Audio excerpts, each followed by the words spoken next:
तनुज नगर में एक कान्यकुब्ज ब्राह्मण रहता था जिसका नाम था अजामिल।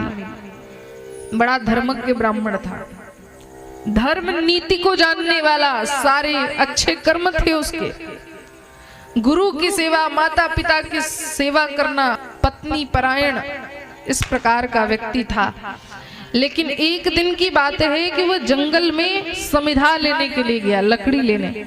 वहां एक वेश्या को विहार करते देख लिया। अब वह वेश्या उसके मन में बैठ गई।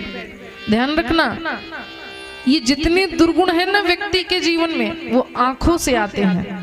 यदि हम बुरा दृश्य देखेंगे तो हम कितने भी अच्छे क्यों ना हो, दुर्गुण जरूर आएगा। इसीलिए कहा जाता है अच्छा हमें देखना चाहिए, अच्छा ही सुनना चाहिए, अच्छा ही दृश्य देखना चाहिए।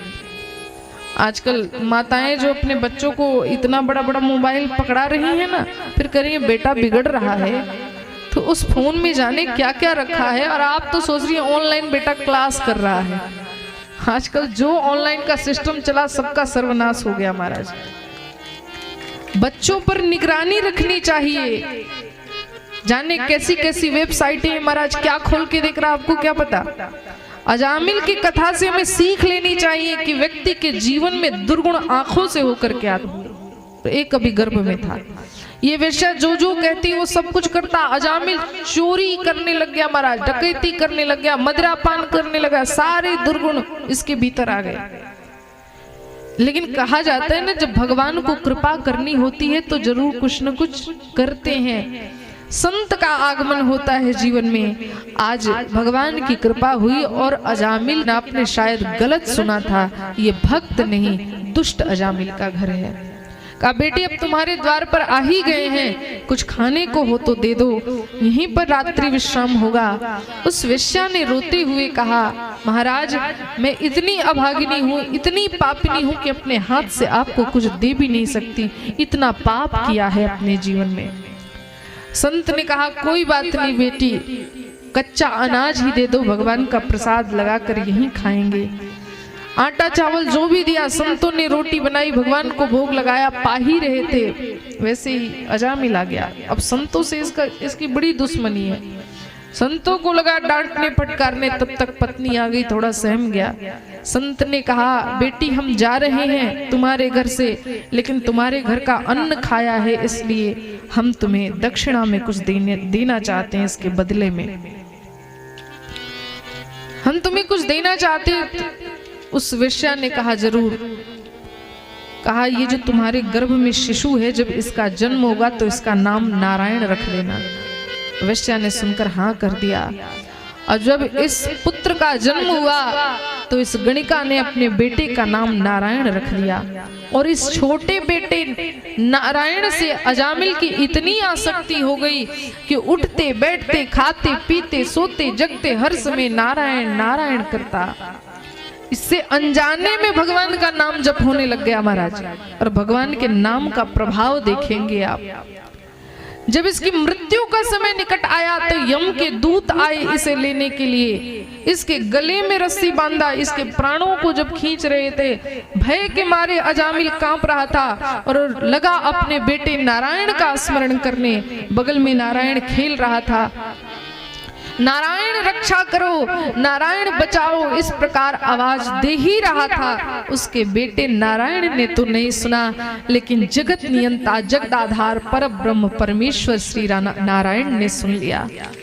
भगवान ने अपने पार्षदों को भेजा, जाओ मेरा भक्त मुझे पुकार रहा है।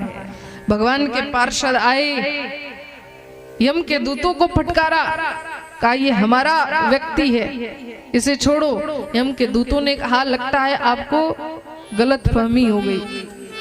अरे ये पापी अजामिल अपने जीवन में केवल पाप किया है, यमराज ने हमें भेजा है इसे दंड देने के लिए। कहा अच्छा? कहा हाँ हम धर्मराज के पार्षद हैं। भगवान के पार्षदों ने कहा कि यदि धर्मराज के पार्षद हो तो बताओ धर्म किसे कहते हैं, धर्म की क्या परिभाषा है? यमराज के दूतों ने आज धर्म की परिभाषा दी महाराज। कहा वेद प्रणीहितो धर्मो यद धर्मस्ति पर्यय वेदो नारायणः साक्षात् स्वयंभू रीति सुषुमा। वेद प्रणीहितो धर्मो, वेद जिसका विधान करे वह धर्म है, और वेद जिसका निषेध करे वह अधर्म है। और वेदों नारायण साक्षात, और वेद साक्षात नारायण है। भगवान के पार्षदों ने कहा तो फिर अभी ये किसका नाम ले रहा था? कल ले तो रहा था नारायण का। कहा लेकिन हे पार्षदों, ये उन नारायण का नाम नहीं ले रहा था, ये अपने बेटे नारायण को पुकार रहा था। भगवान के पार्षदों ने कहा कि मेरे नारायण पहले हैं या इसका बेटा नारायण पहले से है?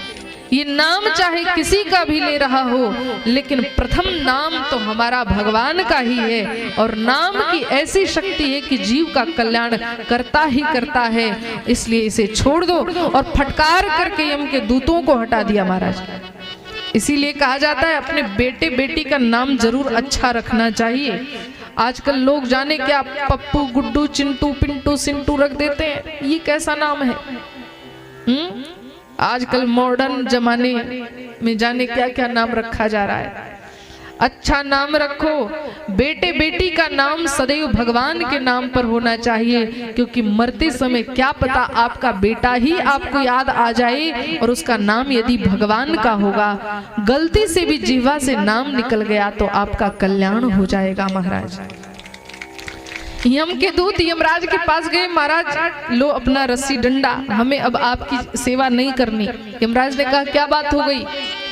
अब महाराज यह बताओ कि इस संसार में कितने शासक हैं? कहा क्यों? कहा जब अजामिल को हम लेने गए तो 4 हाथ वाले 2 पुरुष आ गए। हमने कहा हमारा व्यक्ति है, इसे छोड़ दो, तो हमें फटकार कर भगा दिए। यमराज प्रसन्न हो गए, धन्य हो दूतों, आज तुमने भगवान के पार्षदों का दर्शन किया। वो कोई साधारण नहीं, वैकुंठनाथ पति के पार्षद थे। सुनो दूतों, इस संसार में एक ही शासक है जो साक्षात भगवान नारायण है।